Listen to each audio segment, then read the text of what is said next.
बिस्मिल्लाहिर्रहमानिर्रहीम। अस्सलाम वालेकुम नाज़रीन, उम्मीद और दुआ करता हूँ कि आप लोग जहाँ जहाँ पर होंगे खैर वाफियत से होंगे। एंड ज़रा सा थोड़ा चंद हफ्ते पहले चले जाइए, रमज़ान से पहले, ईद से पहले चंद हफ्ते वापस जाएँ तो आपको और मुझे कहानियाँ सुनाई जाती रही कि जनाब ईद ज़रा ख़त्म होने दे, उस तो बाद वेख्या जे इतनी बड़ी तहरीक पाकिस्तान तहरीक इंसाफ चलाएगी और पूरे पाकिस्तान के अंदर एहतजाज होगा इमरान खान साहब की रिहाई के लिए कि ये रिहा करना ही पड़ेगा इमरान खान साहब को।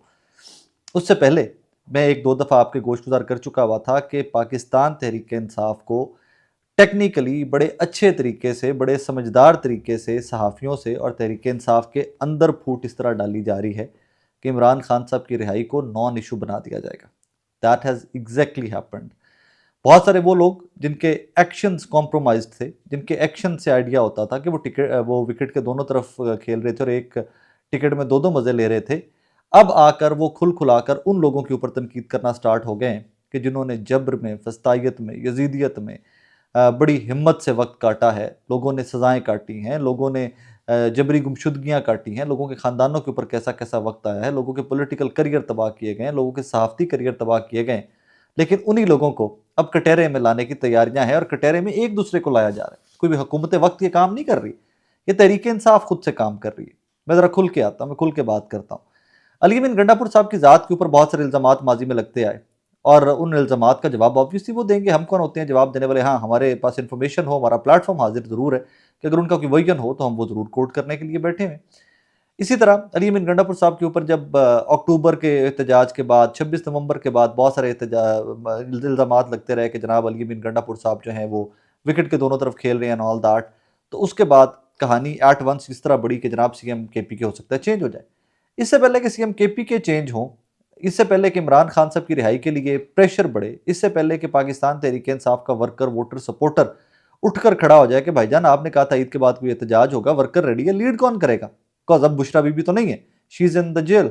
अब उसके बाद सबसे बड़ा नाम जो when it comes to party, तो दो नाम सामने आते हैं। जुनैद अकबर साहब आते हैं कि खैबर पख्तूनख्वा से, यहाँ पे जिम्मेदारी बनती है चीफ मिनिस्टर अली बिन गंडापुर की। तो अब इन कहानी को रुख क्या मुड़ा गया, जरा उसके ऊपर आज बात करते हैं। सबसे पहले जनाब फैसल अमीन गंडापुर साहब जो अली अमीन साहब के भाई हैं, खुद से एमएनए भी हैं, उन्होंने एक नया कट्टा खोला कि जनाब अली अमीन की जब मुलाकात हुई थी अक्टूबर वाले एहतजाज के बाद, जब वो आपको याद होगा कि खैबर पख्तूनख्वा हाउस इस्लामाबाद से वो प्रोविंशियल असम्बली के में नमूदार हुए थे और पता नहीं कितने ज़िले और छुपते छुपाते और पैदल भागते और चढ़ते और पता नहीं क्या क्या करते, वो कहानी उन्होंने एक सुनाई थी। और फिर उसके बाद उनकी मुलाकात हुई थी इमरान रियाज खान साहब से, तो उसके अंदर इमरान रियाज ने कहा था कि रेंजर्स और पुलिस के ऊपर गोली चलाने का तो ये मौका था। अब उसकी तफसील इमरान भी खुद भी बता चुके हैं, लेकिन उन वो लोग जिन तक वो तफसील नहीं पहुंची, मैं थोड़ा सा बता दूं। जब ये मुलाकात हुई थी उस कार्रवाई के बाद, तो इमरान रियाज खान साहब को कहा गया था कि हमारा ये वर्जन है, आप ये चलाइए। इमरान रियाज खान साहब का तब भी स्टांस, मेरी उनसे बात हुई है, मैं तब आपको ये कोट कर रहा हूँ। इमरान रियाज खान साहब का तब भी स्टांस ये था कि जी ये आपका वर्जन है, मैं ये कह करके मुझे अली अमीन साहब ने ये डिटेल बताई है, मैं लोगों तक पहुंचा दूंगा। लेकिन मैं नहीं मानता, अगर मैं नहीं मानता तो लोग कैसे मानेंगे? और फिर इंसिस्ट भी किया गया, जिस मीटिंग का ये इल्ज़ाम लगाया गया फैसल अमीन गंडापुर साहब की जानिब से कि जनाब इन्होंने, इमरान रियाज खान साहब ने तो मशवरा दिया था अली अमीन को कि रेंजर्स पे गोली चलाने की, पुलिस पे गोली चलाने का बेहतरीन मौका था। ऐसा कुछ नहीं हुआ था इवन इन दैट टाइम। लेकिन प्रॉब्लम क्या था कि इमरान रियाज खान साहब पाकिस्तान से सेफली जा चुके हैं। पंगा लेना, एक नई जो लड़ाई है, एक नया फड्डा करना, ये था ताकि वो नई कॉन्ट्रोवर्सी क्रिएट हो जाए सोशल मीडिया के ऊपर, यूट्यूब के ऊपर, ट्विटर के ऊपर। इमरान खान साहब की रिहाई की तहरीक जो ईद के बाद इन लोगों ने चलानी थी, उसको डाइवर्ट करने के लिए, उसको रोल बैक करने के लिए या उसको इधर उधर करने के लिए, अटेंशन हटाने के लिए सबसे पहला पंगा लिया गया इमरान रियाज खान साहब से। दो वो इमरान रियाज खान साहब हैं, ही फॉट बैक। उन्होंने तमाम डिटेल्स को आपके सामने रख दी कि भाई this is what happened in that meeting. मुझे कहा जा रहा था कि ये हुआ है, आप लोगों को बता दें और आप इतने कॉन्फिडेंस से बताएं कि लोगों को लगे कि जी मैं ये कह रहा हूँ। तो इमरान भी ने तब भी कहा था कि भाईजान ये मुझे नहीं ठीक लग रहा, I don't by this story. तो मेरा व्यूअर या आपका वोटर, सपोर्टर और पाकिस्तानी पॉलिटिक्स से शगफ रखने वाले या थोड़ा अपडेटेड लोग जो हैं वो इस स्टोरी को कैसे मानेंगे? पाकिस्तान हैज़ चेंज, लोग इस स्टोरी को नहीं मानेंगे, लेकिन आपका वर्जन है तो मैं बता दूंगा। वहां पर कहानी खत्म नहीं होती। उसके बाद एक नया सिलसिला स्टार्ट होता है इंटरव्यूज का अली बिन गंडापुर साहब के का। और पता नहीं अजीब बात है, मैंने तो बड़ी देर रिक्वेस्टें पुटअप की, बड़ी देर हमारी टीम ने रिक्वेस्टें पुटअप की। अली बिन गंडापुर साहब ने हमें तो इंटरव्यू का टाइम नहीं दिया, लेकिन जहाँ जहाँ अच्छा लगता है वहाँ पर ज़रूर देते आए वो। खैर, एक रिसेंट इंटरव्यू आया इरशाद भट्टी साहब के साथ, जिसमें उन्होंने एक लंबा चौड़ा कट्टा खोल दिया। उन्होंने पहले गवर्नेंस पे सवाल उठाए, माजी की अपनी हुकूमतों के ऊपर, खैबर पख्तूनख्वा की। बहुत अच्छी बात है, गवर्नेंस के ऊपर सवाल उठाए जाने चाहिए। लेकिन उन्होंने गवर्नेंस के अंदर उस शख्सियत को रगड़ा जो मुझे लगता है खैबर पख्तूनख्वा की पीटीआई के काबिल तरीन लोग निकालें तो उन टॉप 5 टॉप 10 में से निकलते हैं। तैमूर झगड़ा साहब, झगड़ा साहब को रगड़ के रख दिया जनाब के जी पुराने ये कैसे होता, माजी की जो government when he was minister, तो उनके ऊपर सवालात उठा दिए। उसके ऊपर झगड़ा साहब ने एड्रेस किया, तैमूर साहब ने लेट गो नहीं किया, क्योंकि रिसेंटली तैमूर झगड़ा साहब के बारे में ये भी सुनने में आया था कि इमरान खान साहब ने इंस्ट्रक्ट किया कि इनको खैबर पख्तूनख्वा की प्रोविंशियल कैबिनेट का हिस्सा बनाया जाए। दो he has lost the election, लेकिन मुशीर बना लिया जाए, एडवाइजर बना लिया जाए, लेकिन नहीं बनाया गया उनको। उससे कहानी वहां पे खत्म नहीं हुई। बिफोर इट के खैबर पख्तूनख्वा का पीटीए का वोटर जो है वो अली अमीन के ऊपर या जुनैद अकबर के ऊपर कोई बढ़ाता एहतजाज, कोई पैडल दबाता कि भाईजान खुल के आगे आए। एक नया कट्टा खोला गया स्पीकर प्रोविंशियल असम्बली के खिलाफ, जो मैंने कल जिसकी कुछ डिटेल बयान की थी कि जनाब आजम सवाती साहब जो है वो जाकर उनकी शिकायतें लगा के आ गए। 2-3 चीज़ें मैंने कल खुलकर नहीं की थी, आज मैं खुलकर कह रहता हूँ, रीज़न कि अब उन चीज़ों में क्लैरिटी आनी चाहिए। आजम सवाती साहब बहुत सीनियर आदमी हैं, एज पर माई इन्फॉर्मेशन उन्होंने बहुत सारी गलत बयानियाँ की हैं। कल मीडिया जो रिसेंटली उन्होंने ईद के बाद इमरान खान साहब से मुलाकात के अंदर जो उनकी मुलाकात हुई, उन्होंने बहुत सारी गलत बयानियाँ की हैं। आजम सवाती साहब ने जो कोट किया स्पीकर के पी के असम्बली के इस्तीफ़े के बारे में, और फलां बहुत अच्छी बात काम कर रहा है, फलां बहुत अच्छे काम कर रहा है, ये उन्होंने बहुत सारी चीज़ें गलत कोट की हैं। अंदर कोई और बात की है, बाहर आके और कोई बात की है। और वहाँ पर मैंने खैर कल बता भी दिया था, वहाँ पर जो लोग गए हुए थे उन्होंने बताया सर देखें मैं आया हूँ और कोई नहीं आया, या मैं आई हूँ सर और कोई नहीं आया ईद पे आपसे मिलने। इस तरह की गुफ्तगू भी वहाँ पर की गई है। वो अभी डस्ट सेटल नहीं हुई थी, तो एट वंस इरशाद भट्टी साहब के साथ एक इंटरव्यू आता है अली मीन गंडापुर साहब का, जिसमें वो शाराम तरकई साहब, आतिफ खान साहब, असद कैसर साहब जो हैं, उन तमाम लोगों को यूँ लाइन में खड़ा करके रगड़ के रख देते हैं कि जब टिकटों का मामला आया तो मुझे कहा गया कि जनाब मुझे पैगाम मिला कि इनको टिकट नहीं देने 8 फरवरी के इलेक्शन में, सुबह ही टिकट नहीं देने, क्योंकि कल को ये चीफ मिनिस्टर बनते हुए ये साजिशी लोग हैं, ये साजिश करेंगे। और ये नाम मंसूब कर दिया कि मुझे इमरान खान साहब का पैगाम आया। मतलब पार्टी में तोड़ फोड़ डालनी है तो अब शाराम तरकई हो जाए, आतिफ खान हो जाए, असद कैसर हो जाए, ये रोज़ इमरान खान को मिलने की इजाज़त नहीं है इनसे। ये रोज़ जाकर इमरान खान साहब से नहीं मिल सकते कि खान साहब हमने कौन सी साजिश की थी जो आपने अली अमीन को और बाकियों को पार्टी को पैगाम भिजवा दिया कि इनको सूबे का टिकट नहीं देना, सूबाई असम्बली का टिकट नहीं देना, कि हम साजिशी लोग हैं। वो इसको जाकर वेट नहीं कर सकते, वो इन इल्ज़ामात के ऊपर डायरेक्टली इमरान खान से बात नहीं कर सकते।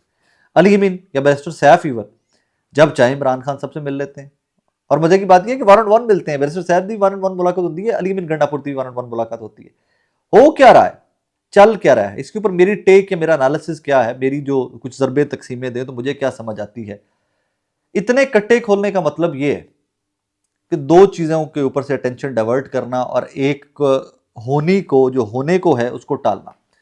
एक तो इमरान खान साहब की रिहाई के लिए जो एहतजाज था तहरीक इंसाफ का, पहले तो बुशरा बीबी बाहर थी, और तब भी आपको याद होगा एक ये उड़ाई गई थी कि तहरीक इंसाफ के अंदर के कुछ लोग हैं, उन्होंने बुशरा बीबी को अरेस्ट करवाया कि भाईजान हम पे बहुत प्रेशर आता है, ये खातून जो हम पे बहुत प्रेशराइज करती हैं कि एहतजाज करो इमरान की रिहाई के लिए, ये करो वो करो एंड ऑल दैट, लिहाजा बुशरा बीबी को साइड पे कर दिया जाए, लिहाजा she is put behind the bars. ये एक थ्योरी एट दैट टाइम उड़ी जब बुशरा बीबी री अरेस्ट हुई recently couple of weeks ago.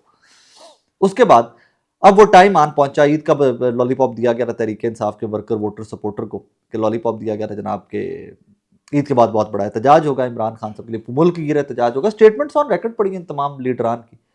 तब मैं कहता हूं ना कि ये लीडर सारे वो हलवे वाले फकीर हैं, ए सिर्फ हुकूमत इमरान खान के ना ते बैठे ना की एंड में आके पासा पलटेगा, ये कासा झाड़ेंगे, अपना कासा पकड़ेंगे, अपना वो जुब्बा झाड़ेंगे, पहनेंगे, डंडा पकड़ेंगे और महलों से निकल जाएंगे। इनका क्या है, स्टेक पे इनका क्या लगा हुआ है। तो ये हलवे वाले फ़कीरों ने वो जो सवाल पूछेंगे अवाम के, जनाब एहतजाज का टाइम आ गया, ईद गुजर गई, मुल्क की एहतजाज था, की किता जे क्या परफॉर्मेंस है, कब एहतजाज करना है, उसको डाइवर्ट करने के लिए आप उसकी फड्डे डाल दिए।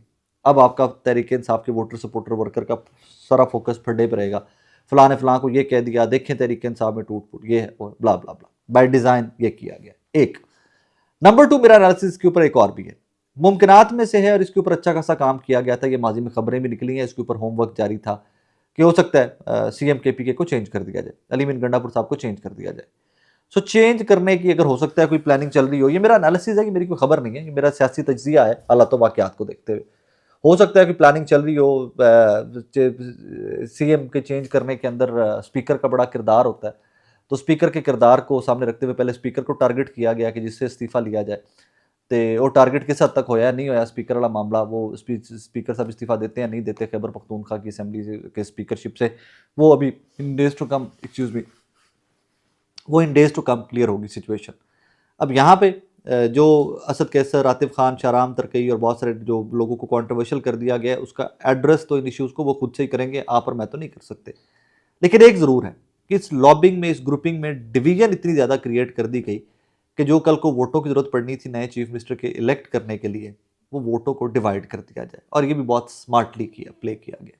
ये बड़े अच्छे तरीके से प्ले किया गया है कि जनाब तमाम तर जो कार्ड्स थे, वो कोई जहाँ से भी बैठ के प्ले कर रहे हैं लोग, वो बड़े ज़हीनो फ़तीन लोग हैं और बड़े तरीक़ाकार से वो प्ले कर रहे हैं।